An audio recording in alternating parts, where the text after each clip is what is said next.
Hey guys, welcome back to my messy shop. It is the middle of award season and we are packed. But like as it always happens, you have a machine that just decides that it wants to break or go down. So we have the Ricoma EM1010 here. We're going to show you how to adjust your timing, your rotary hook timing setting, and get you back on track, get us back on track, and start making more material. Before we begin taking apart our machine, here's some tools that you're going to want to have handy, whether it's in the table behind you, or I like to use obviously the table below the machine. That way everything is kind of right there. You're going to need a small flathead screwdriver. A pair of pliers is handy. You never know if there's some thread in there that you might need to get out, but it's not necessary. You're going to need a Phillips screwdriver, your 3mm Allen wrench. Generally, you're going to use that. That's the same Allen wrench for when you adjust your sidearms for your hoop size. A 90-degree Phillips flathead, and a piece of paper. So in order to begin taking this machine apart, we are going to have to take off our needle plate. We have a hat hoop rail on the bottom that's got to come off. We have that hat hoop rail that's got to come off. You know, you're going to slide your hat hoop on here when you're just putting it on. And then these are two different plastic cases that come off, as well as this back plate. It's really not difficult to do. We've done it a few times, especially in the beginning, not knowing our limits and pushing the machine. So we will go through everything with you guys, and if you have any questions, feel free, send us a message, drop a comment. We would actually love to hear back from you on how this did help you, or what we could show differently to help you. Personally, what I like to do first is take off this hat rail. You're going to have 4 screws, 1, 2, 3, and 4. You're going to remove all of those, take this off. I like to also get a bowl or a cup or container, something to put all the screws in, maybe even, put the screws back in that and kind of lay it upside down. That way the screws don't fall out. It's not real fun trying to go to the local hardware store and match screws up or guess. That's not real fun. Most of the time they don't have what you need, or either they're out, or because it's a different size, they just don't have it. So let's get started here. Because we take our hat hoop on and off quite a bit, I've only left 2 screws in, the front and the second from back screw.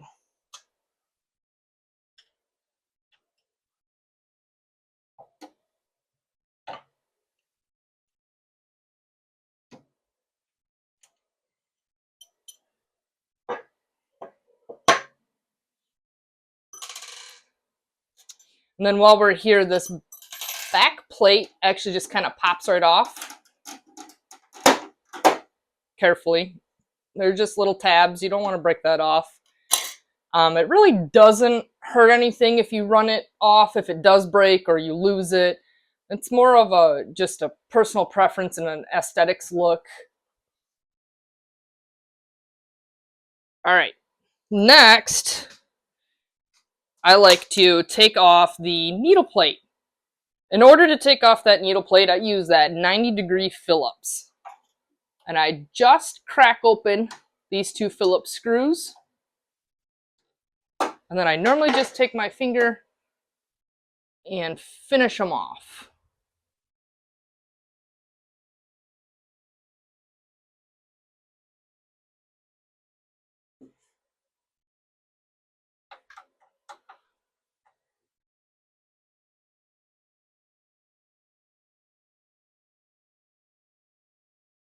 And that just comes off.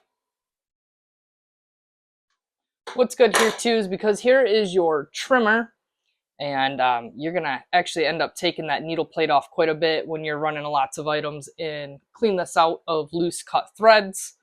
Sometimes this will pop off and you'll have to put it back on too. When you're running a lot of items, machines are machines, and things do start to vibrate loose. So that could pop off, and that could also be why maybe your timing's off.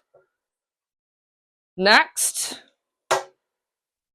we are going to take this top plastic piece off. As you see here, there's two pieces. So all you're going to do is lift up and out. You can play with it a little bit, get it past some of the grooves.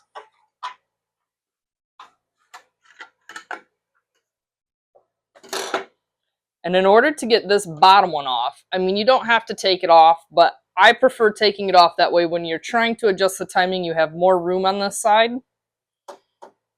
And you can come up underneath if you need to. Just personal preference. So if you look on the bottom side of that bottom white cover, these black screws are where your hat hoop screws into. Just above that black screw, there's a slot for another screw with your 3mm Allen wrench. You're going to unscrew it, and there's also one back here. So once you get those unscrewed, this will literally just fall right down. Once again, I like to keep the screws in a nice spot. That way you don't lose them. Kind of dirty. Always good to take that off too and clean that out. As you can see, the little thread ends hanging there that you should probably take out too. Or clean off, I should say. Now, if we look back up here, this is where everything's going to happen. To understand how your machine works and why this timing gets off, we're going to change our heads because we broke needle one. That's kind of how I knew the timing was off, amongst a few other things. When it's going down and not picking up the bobbin, that's another great indicator. Not all the time. So let's change our head here to, or our needle here to needle number 2. And when this needle goes down, see if I can make it work here. When that needle goes down, it's got to time just perfectly and then pick up the bobbin. If it is off on your timing, if you can see right there, zoom in for you guys. If it is off on its timing any so bit, that needle is going to come down and hit that rotary, and it's going to break, of course, then causing you a headache, as well as ruining potentially your item. So when that needle comes down, it's got to time just perfectly. And when this scarf back here picks up not only the top thread, but then your needle's out of the way to where it doesn't break off. So how to make sure that that timing is correct? This is where that flat head screwdriver comes in. And we are going to loosen the rotary hook. So in order to loosen this, there are 3 screws that we need to crack open with your flathead screwdriver. I'd say just about 1/4 of a turn.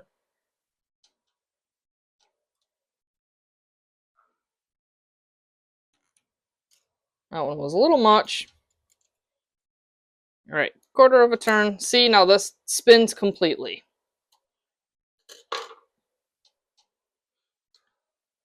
One thing you'll want to keep in mind is you see how this can move back and forth.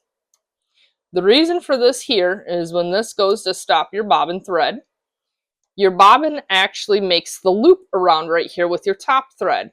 And if you have that too tight, it will not tie off, and it will actually suck your material down into the bobbin casing here and throw your timing off potentially. But if you have it too loose, it won't catch either. So I always try to make sure when we start to tighten that down, you keep that flush right about here. And if you're just off, that's okay, because at the end, we're going to move this bracket to make sure it's right where you need it to be. So in order to double check our timing, the dial on the back of your machine, you need to turn it clockwise till that needle starts to come down. Oops, see, look at that. till that needle starts to come down, and pull once it reaches its max downward height, and pull back up, which is also, if you look at 195 on the back of your machine, that red line should be at 195.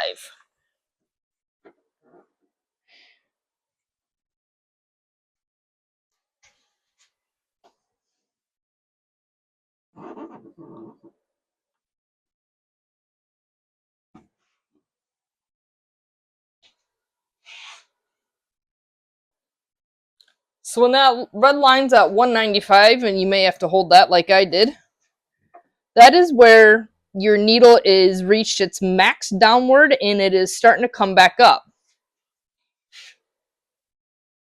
Perfect from when that scarf right here, we'll zoom in a little bit better here. Perfect for when this scarf is coming behind the needle to pick up the top thread and tie it or loop it around the bobbin.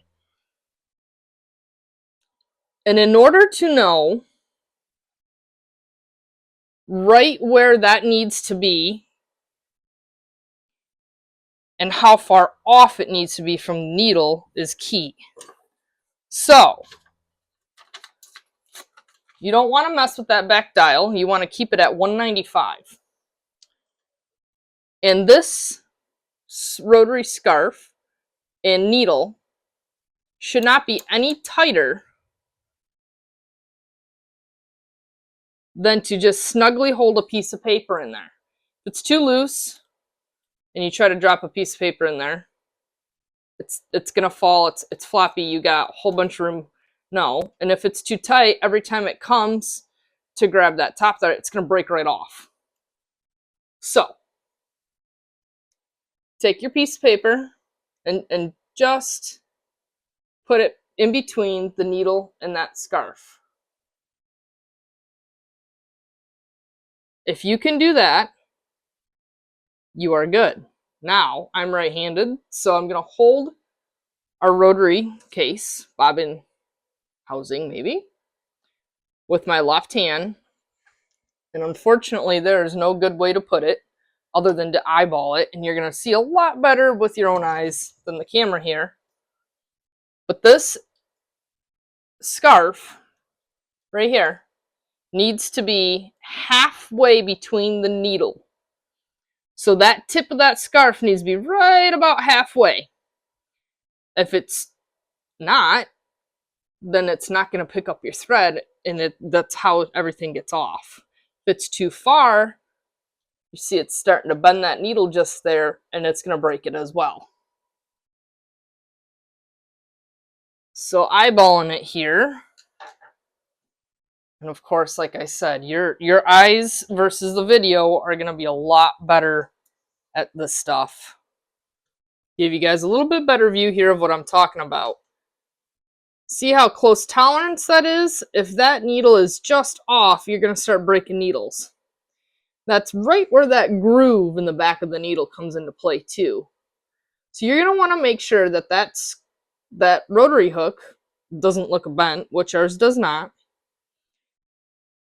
and is right in the middle of that needle, but not too far away, because you notice I just moved that needle. If that needle comes down like that, it's gonna break instantly. So that rotary hook's got to be right in the middle with a piece of paper right in between it to make sure that's just enough tolerance. Like I said, too far away, it's not going to pick it up, even if it's like that. That's not going to pick anything up. If you're too close, it's going to break it as well. All right, so now that I showed you that up close, I'm just going to verify my my width away, or my piece of paper, I should say. Nicely slides in nicely. I'm not too close. I still have a little bit of room up here. Now it's just making sure that that is right in the middle of the needle coming by.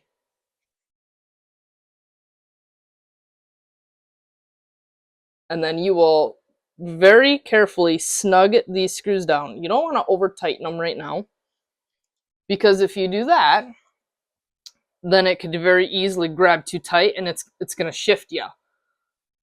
So while I can access this little screw right here, there's also a screw on the other side that should be visible. I can access as well without turning that rotary hook to where it might get off. Here is a video of that rotary or that screw on the other side, but without turning that rotary hook. See how I can just access that right there? Just going to snug it. Like I said, do not overturn. We are going to make sure that they are nice and tight before we put everything back together, once we know that our timing is perfect. So in the back of the machine, you're going to turn that dial clockwise, remember, just enough to where you can access that additional screw that's loose to snug it down.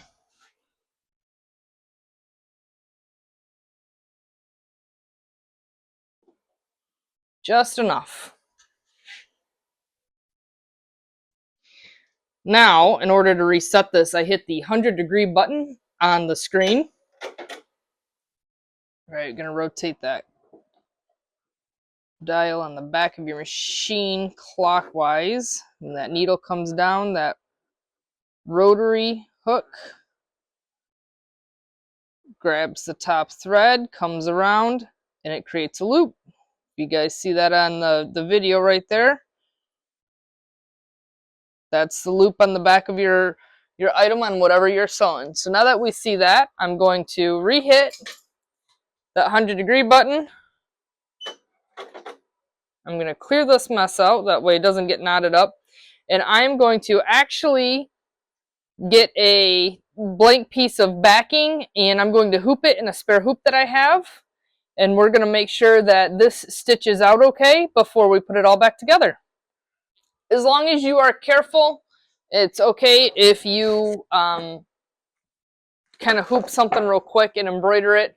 Obviously, you're not going to want to embroider something long-term on your machine like this. But to make sure that your adjustments did in fact work, we're going to run a test.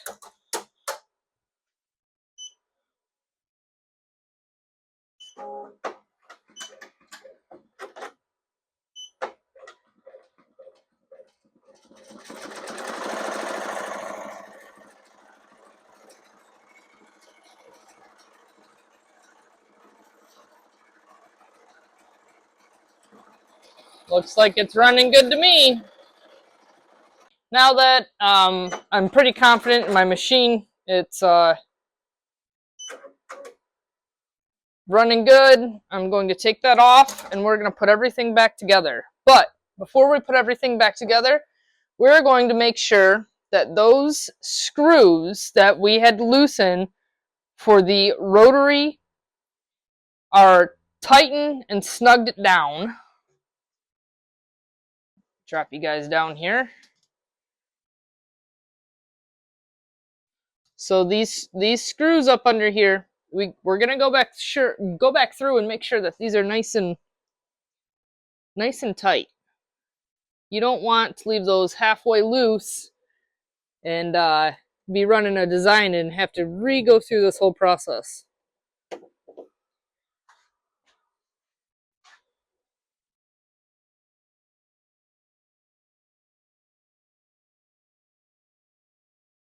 Now that those are tight, I'm going to hit that 100-degree button again. And we are going to start putting everything back on. All right, what I like to do first, obviously, is this top cover for your arm has got to go back on. Just kind of slides in nice and tight. And we're going to put this bottom cover back on. If you had your bobbin case cover right here, obviously this is how you would take it off to replace it. Take everything off like normal, and then you would have to replace it with this right here. Take that out, put it back in right here, but we don't have one. We're not replacing one. That actually, if you notice, this just kind of sits right in that notch.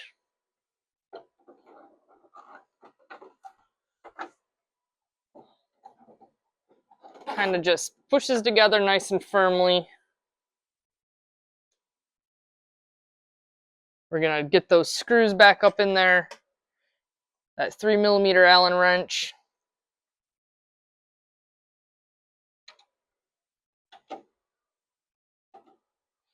Your cap frame rail also helps hold this on.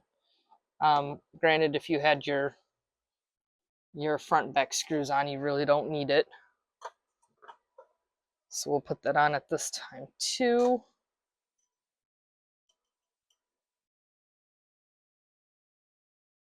On your rail, this hole that's closest to the edge is going to go towards the back.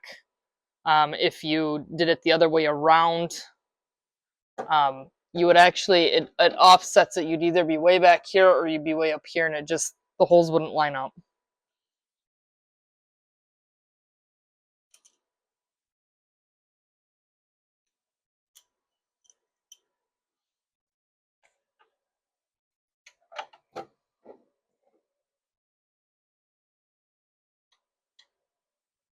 I'm sure everybody has their own way of how they're going to put this back together, but this is just how I do it.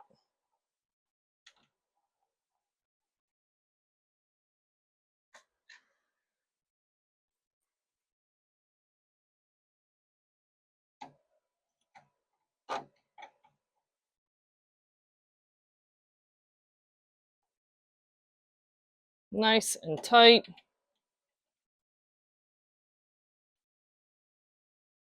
We are going to put this white panel back on, and it just kind of slides up into place. And if you just push on it, it snaps right in. Now up top, we are going to get our needle plate on. What I like to do is I like to start my needle, or my screws for my needle plate, by finger.